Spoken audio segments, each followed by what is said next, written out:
Well, here it is, the fourth in the Air series from Viltrox, and possibly the one that's got me the most excited, let's just say. So we're testing the video autofocus on the T4 because this is a cheap lens and the T4 is a cracking body, but now you should be able to get it at a fairly reasonable price. I must stop doing this, but you get the point. Let's jump out of the frame and see if there's any focus breathing of note, anything that we need to worry about. But you know, at this budget we shouldn't be too worried, but we like to test these things from the get-go. That's done. Let's go in the studio and look at it up close and then get out and have some proper fun with this lens, hopefully. Then I'll put my thoughts together. You know the routine. More importantly, it will be over to you in the comments. So yeah, let's just crack on with it. There we go then. We have the warranty card and a download for the instruction manual. Baggy, as usual, nice little touch. Silica gel certificate. And in here, nicely packed, tightly packed. Come on, out you get. We have the lens itself, and if you've had your hands on anything else from this Air series, it is business as usual. That's a nice solidly fitting lens hood, snap cap fine, and the rear caps, everything is nice and tidy. USB-C for firmware, no weather sealing. This thing weighs about 180 grams. We just pop the caps off there, you can see a bit of information. So 15mm or 22.5mm full frame equivalent, angle of view 84.9 degrees, 9 diaphragm blades, 12 elements in 10 groups. Manual focus ring, pretty loose, not too worried about that. No aperturing, of course. It's f1.7 to f16 aperture. Let's pop it on my T3, of course, with the grip, so you've got to factor in that if you're looking at the size of it, but I think it looks perfectly fine on this camera. STM focus inside, 23 centimeters minimum focusing, and a magnification ratio of 0.1. What else is there to say? It all seems to be business as usual on a first looks basis for this Air series lens, especially considering we've looked at the others in the series already. How does it fare in the real world test wise? Let's get on with it.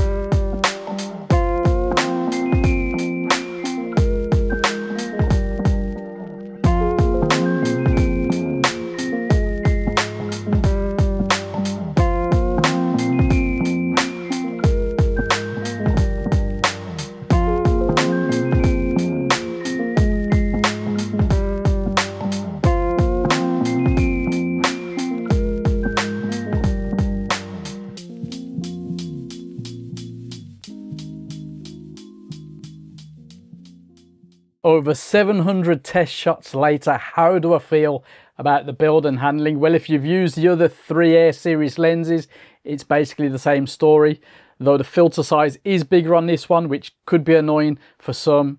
It's also 10 grams heavier, which shouldn't be an issue for pretty much anybody, especially at this level. Anyway, build wise, it's not going to be forgiven if you handle your gear roughly, but it is super easy to use, give or take the lack of aperture ring, and with care should be a worthy addition to the travel bag. Now, autofocus is silent, performs okay in stills, And you'll have noticed in the intro that it's not so great in video shooting, and also focus breathing, also not great or good.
Sharpness in the center is actually very decent. Edges, not so much. Stop down to around 5, 6, 8 for the best overall image quality. Color rendering is quite good, as is contrast. Fringing and chromatic aberration are very minimal. Vignetting, noticeable wide open, but not the end of the world. Bizarrely, there's slight pincushion distortion, but happily barrel distortion is very well controlled. Ghosting, flare, generally not a big issue. In some backlit situations, flaring can mess up the IQ a bit, but I guess at this level, that's to be expected. Bokeh then, okay, for me. It's not the kind of lens you'll be too worried about bokeh. And overall, it's fine. You could even push it a bit by shooting close up, but then with this one, the IQ is definitely not at its best. But I still think IQ wise, with this lens, you can have some fun, and I've seen some actually really cool images online taken with this, not just random test shots like mine.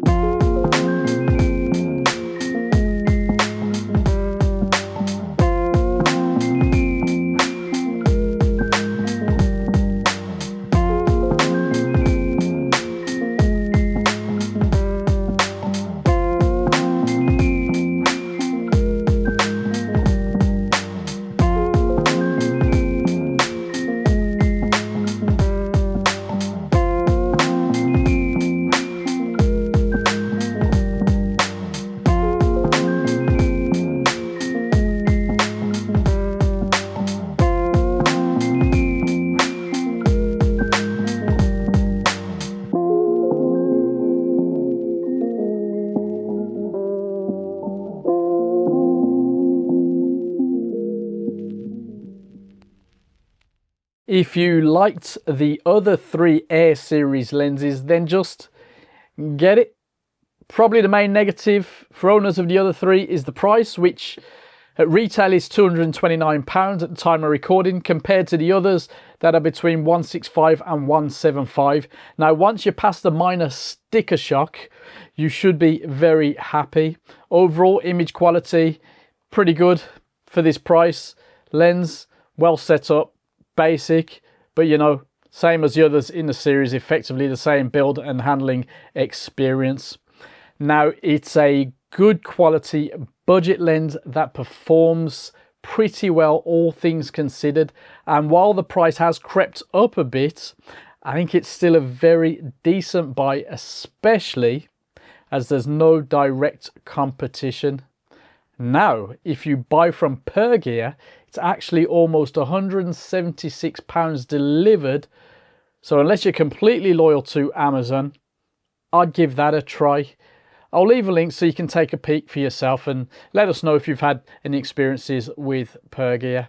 Now, this is the 27th Viltrox product that we've featured on the channel. And it's kind of interesting to see the changes in their lineup and other things over time. I do have some thoughts brewing, but we'll leave that for another day. For now, as always, worth mentioning, I've got zero input from them on this video. They don't get to see this video at all. In fact, I didn't even get this lens from them at all. Zero compromise as always on this channel. What you'll get is always honest, for better or for worse, and is always open to your opinion. So on that note, I'll see you in the comments with your thoughts on this lens and what we want to see next in the Air series. Take it easy.